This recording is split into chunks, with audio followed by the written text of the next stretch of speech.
Welcome to Why Sew, the podcast where some of your favorite sewing personalities and rising stars share what motivates them to create using needle and thread. I'm your host, Jason Prater, and with me today is Anna He, costume designer and a cosplay artist.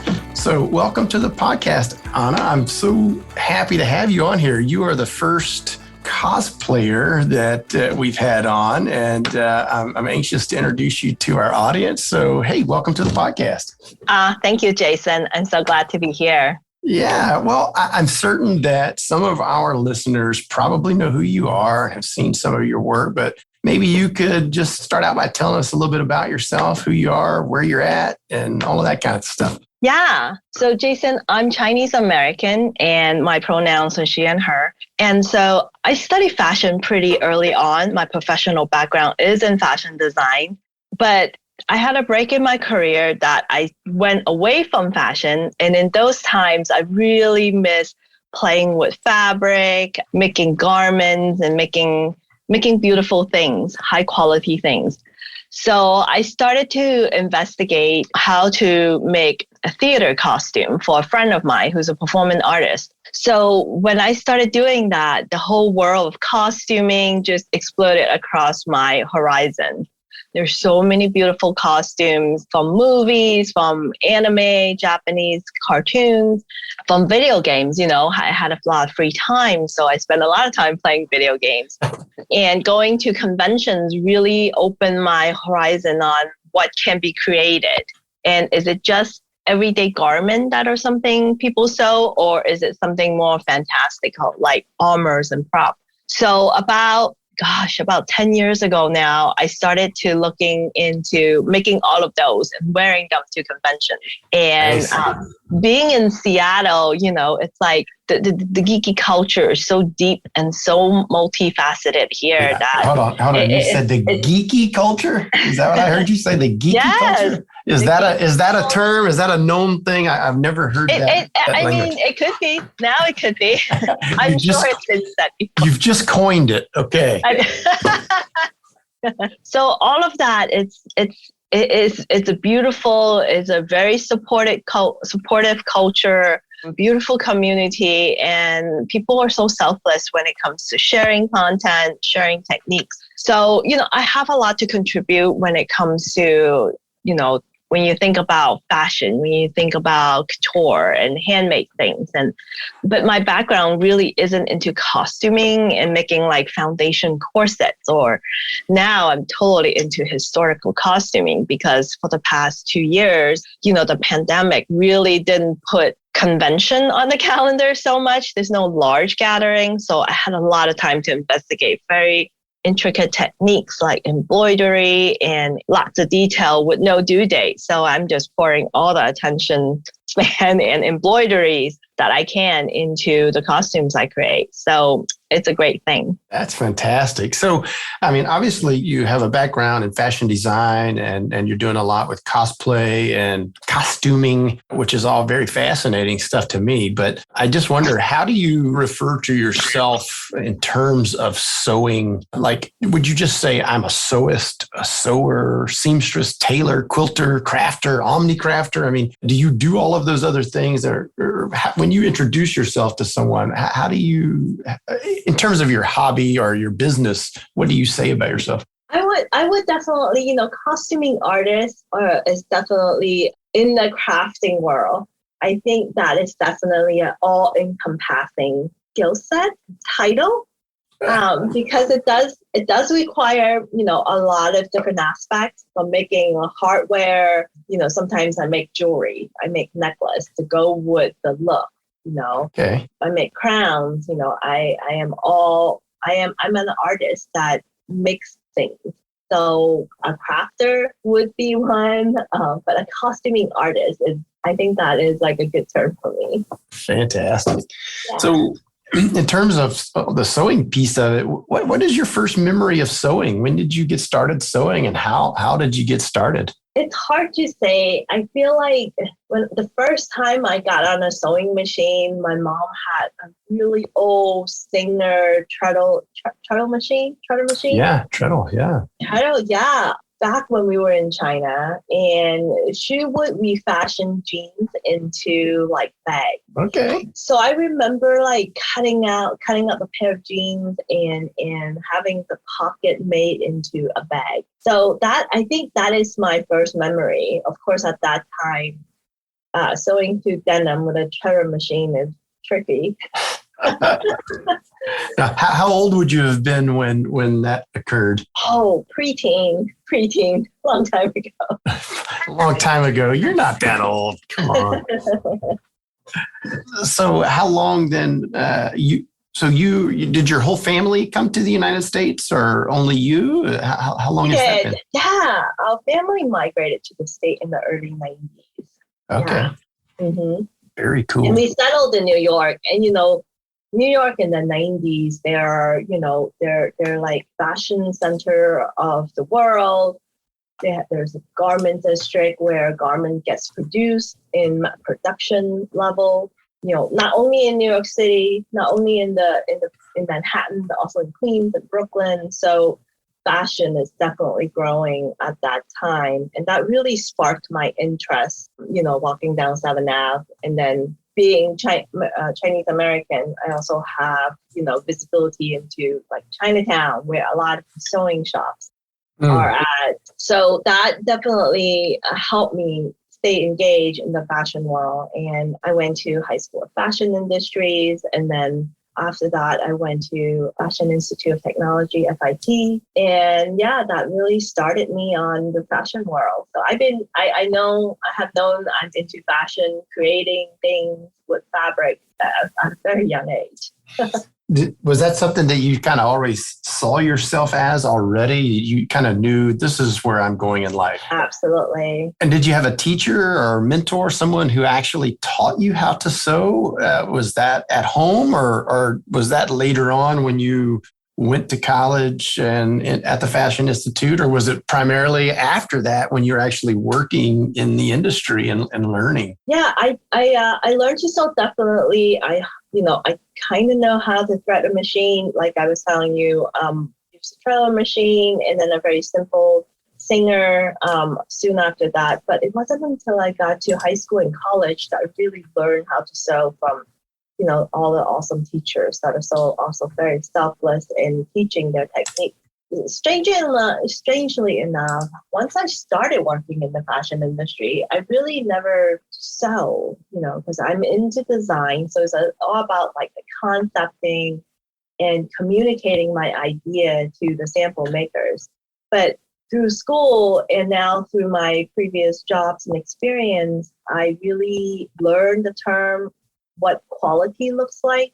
And know how that is executed, because I am also hands-on in my own time. So because of that, I would never ask something that's impossible to make. Does that make sense? Yeah, absolutely. And knowing how fabric drapes and appliques and treatments and embellishments affect the drape of fabric, it's like it helps me to communicate with my sample makers, with my factories oversee how to make something and achieve the look that I want. Very cool. So, I mean, obviously you like costuming, but would you say, is there a specific type of thing that you love to sew? Hey, what is your favorite thing to create? Yeah. So, it changes from time to time, depends on what I'm in love with. There was a time, it still is one of on my top list. It's like very elaborate costuming that has like different styling details. I love binding. I think binding is one of the most beautiful techniques you can ever have. Finishing an edge, a garment. It's so clean, it's so neat, and it adds a contrasting opportunity for details to be put on. For garment types, I think dresses. Okay. Beautiful dresses in different fabric. My latest dress is inspiration from a House of Work lily gown, and it's made of black velvet. And it's not on my bad list. I never want to work with velvet again. But different fabric definitely have different qualities, and they provide a luxurious, different kinds of feel. And sometimes only that kind of fabric can give you that effect, that visual. So I don't know. Maybe next time you'll tell me to stop. And I'm starting to fall in love with a velvet fabric or a velvet design. Not super simple to work with, right? Very slippery, very tricky to cut, to prep, to sew. Ooh. Love it. You mentioned something a while ago that I kind of wanted to dive into with you. You said something about being Chinese American and having sort of access to the sewing shops, if you will, within Chinatown. What was that like? What was your impression of that? Is that something that you kind of got?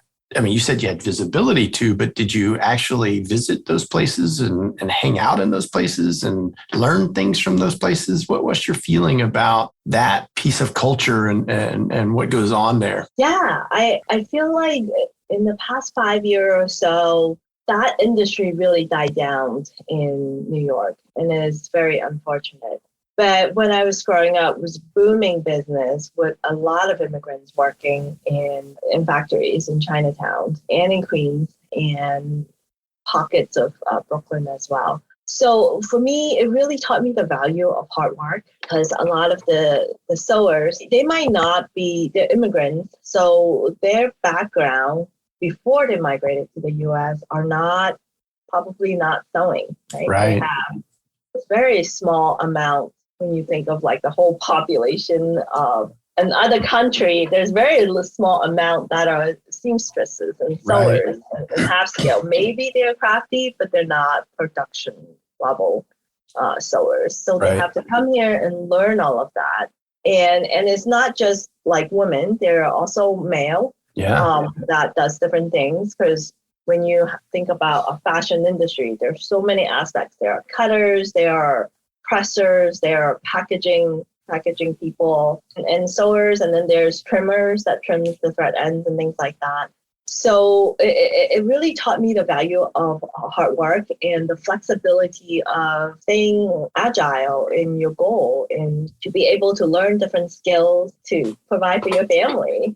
Yeah. It's humbling. It's humbling because a lot of these talent who are able from a different country who are able to migrate to another country, to the US, back at those days, it's like you really need to a good, upstanding citizen in your own country to be able to migrate. Mm-hmm. So, and then to come here and then do piecework, it's like, wow, the dream you must have to make it work, and determination and the flexibility and the humility that you have to have, right? Yeah, absolutely. I love that.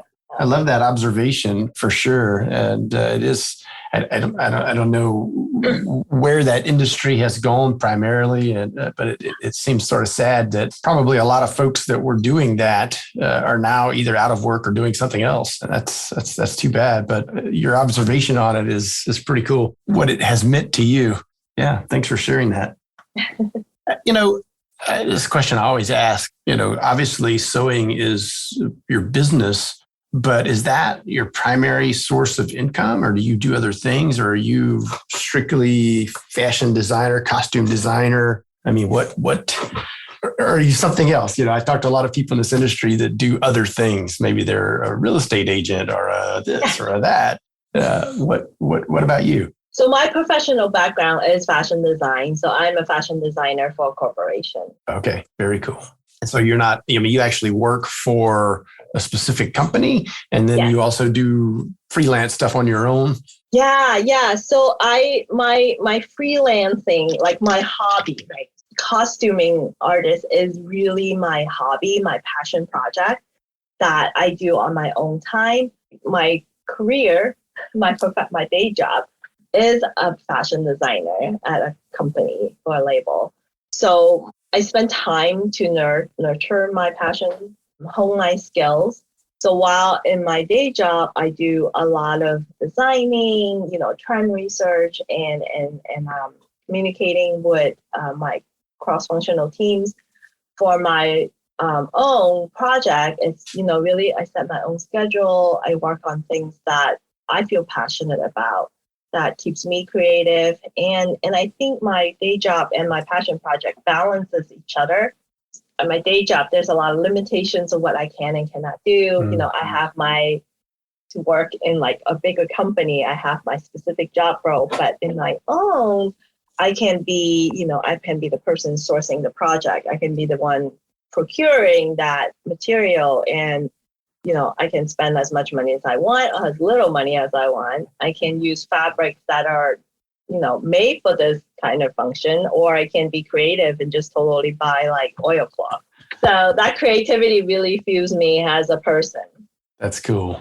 Yeah. Now, beyond that type of sewing for yourself, do you also sew as a means for gift giving? And if so, do you have in your mind, like, does any time you've ever given a handmade gift sort of stick out in your mind as a special, a really special one that you'd like to share? Yeah. So I, like I was saying, it's like I make little embroidery projects for my mom a lot. My friends would also come to me because I sell, like I can help them sew like something for their parents. Or a lot of times it just comes down to I have a sewing machine and I know how to put the garment together. Yeah. I mean, it's been wonderful. Now, when you say embroidery, are we talking hand embroidery or machine embroidery? So both. For simple embroideries, I do hand embroidery for simpler embroideries, but like for the giant project, the lily gown that I have made, there are like 150 appliques that are embroidered. Wow. So I used a lot of, I have a single needle embroidery machine with a giant frame, giant hoop.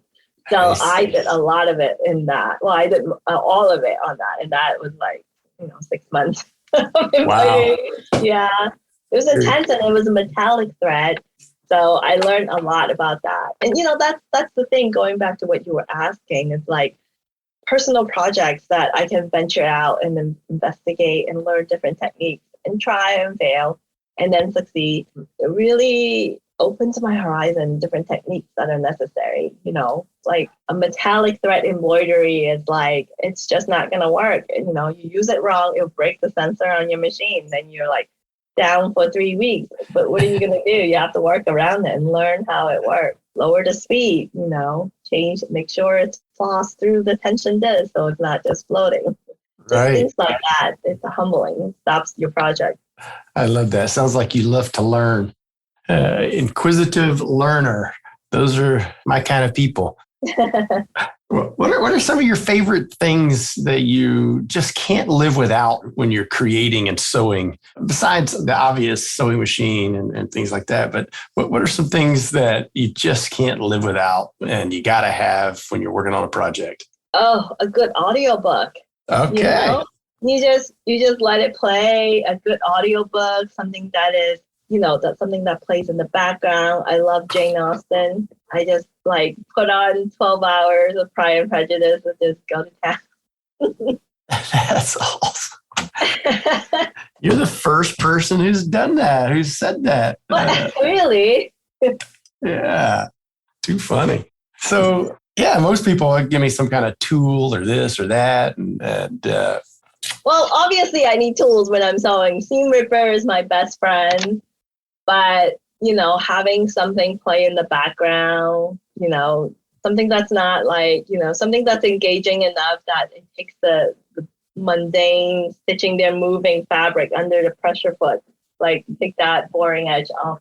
So it's like, yeah, a good audiobook. Now, clearly, you've been in this business for a while. Is there somebody, a sewist or a maker or somebody in your sewing world life that you admire, someone who has helped you along the way, someone in particular that has meant something to you in your sewing journey? So a friend that I know personally, her name is Katrina Walker. She has been amazing. I've known her I've known her longer than I know my husband. It's like at least almost 20 years. Wow. We met while we were working adjacent to each other and not side by side. And she left to become this home sewist rock star. And she also has been so strong, so talented, also very multifaceted in her skills. And she's so enterprising that I love that about her. I think, she definitely influenced me in so many aspects. myself personally as well as professionally. I still talk to her, asking for opinion. She's a rock star. She's like a highly sought after instructor, but she's still so available to help. And I follow her when she released her book. I followed her. It's amazing how life runs parallel to each other. It's great. I love that. I hear so much of that. It's such a giving industry with so many good people willing to share their time and talents. Sounds like you found a really good one. I know Katrina, and she's awesome. So what are you sewing right now? I have her on this podcast. Yes, she's on our list, I think. Yeah. Nice. Yeah. Oh, that's fantastic. Absolutely. So what are you working on right now? What are you sewing now? Yeah, so right now I am investigating very beginning research stage of another historic garment is the clover gown from Charles James. And I know you can't see it on the screen, but I want to show you Oh, wow. So it's one of his most iconic gowns. That's amazing. It's called the clover gown. So I am really looking in a lot of research on how to make this gown, to make it shaped like the way it is. Lots of foundation garment. Charles James is very much into foundation garments, giving the shape and volume, very intricate construction, never symmetrical. Right. So that's just great. I love it. That looks like a pretty big task. Now, how long will something like that take you to finalize? It's going to take months. It is going to take months. The lily gown is very labor intensive in the way how it's made. Once I have the pattern down, and the pattern is pretty simplistic, excuse me.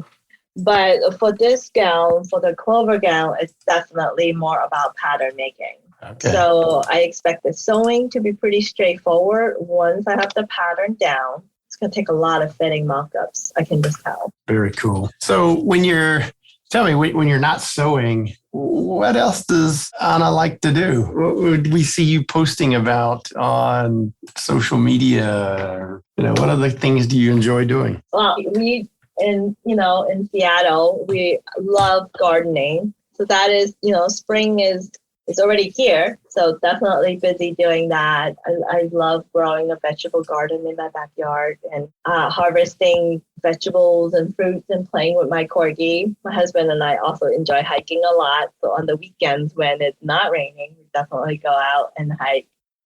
Fantastic. So a lot of outdoor activities there in the Northwest. Definitely. Lots of gear. I'm also we love going backpacking and camping. So always every year we look for sales on camping gear. It's always how to make the indoor more comfortable. Isn't that funny? Still being outside. Let's go outside and try to make it like the inside. Yes. Yes. I love it. Well, I always ask this question sort of toward the end of the podcast. Really, I always say, as an industry, we really aren't selling threads and needles and, stabilizers and fabric and sewing machines. But what we're really selling is this feeling of accomplishment and satisfaction that comes from creating. And I just wonder, do you feel that same way? And if so, how that has really manifested itself in your own sewing life and journey? In terms of product that I have used? Yeah, just in general. Is it you're feeling that the person who is buying these products or that what we're providing to them is, this group of stuff, or is it more that what they get out of it, the creative satisfaction, is that really what this is all about? Yeah, I think that it definitely is about the end product and the goal and the communication, the design we want to communicate and to share. For me, I feel like creating something that is beautiful, creating something that's inspirational, creating something that is glamorous, garners a lot of appreciation and attention from the general public, from my audience, my followers, my friends. And that part of the appreciation and the love received and the questions that get asked about, oh, how did you make that? What can you learn? What did you learn? What can you share? It's that follow up that really makes me want to create more, to want to share more of myself. So I think that is the reward that I get from making something beautiful. It also, empowers me, gives me an opportunity to learn something new in the process, like metallic thread embroidery. I never thought that I would be able to make anything like that with a home machine, but it is possible. And there are tricks to it. And now that I have done it successfully, I know what the effect will be. I know what will happen if you do it wrong. I know what it should look like if you've done it right. And I can share that information with the next person who comes along who wants to make this iconic dress. And also gives me an opportunity to document something that maybe has never been documented before. That now that I'm going down this journey, this is what I did to get to where I am. And sharing that information with my followers, my, different people, whoever wants to hear, whoever wants to ask, is very satisfying. Teaching is one of my life passions as well. I love that.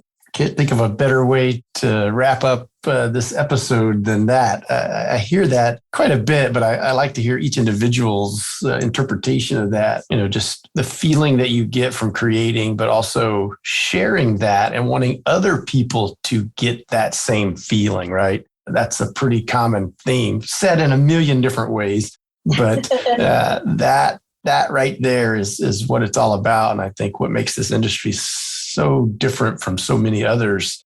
Sewing as a creative outlet is fairly unique, and because the things that are made are enduring by themselves, but not nearly as enduring as the feeling and the sharing that come with it. And so, yeah, I love hearing that from you.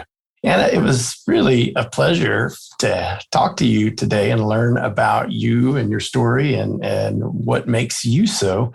Thank you for being on with us. Thank you so much, Jason. So if our listeners would like to learn more about you, they can go to Seattle Cosplay. That's COSPLAY.com, correct? That's right. And from there, they can learn all about what you do, see your beautiful work, and maybe even figure out how to engage with you as a teacher, correct? Absolutely. That would be wonderful. Thank you very much. Awesome. Well, Anna, thanks again, and forward to maybe seeing you on the road sometime. Definitely. Take care. Thank you for listening to Why I Sew with Sulky. Give us a rating or a review, and be sure to shop your favorite Sulky products, including threads, stabilizers, kits, and more at sulky.com.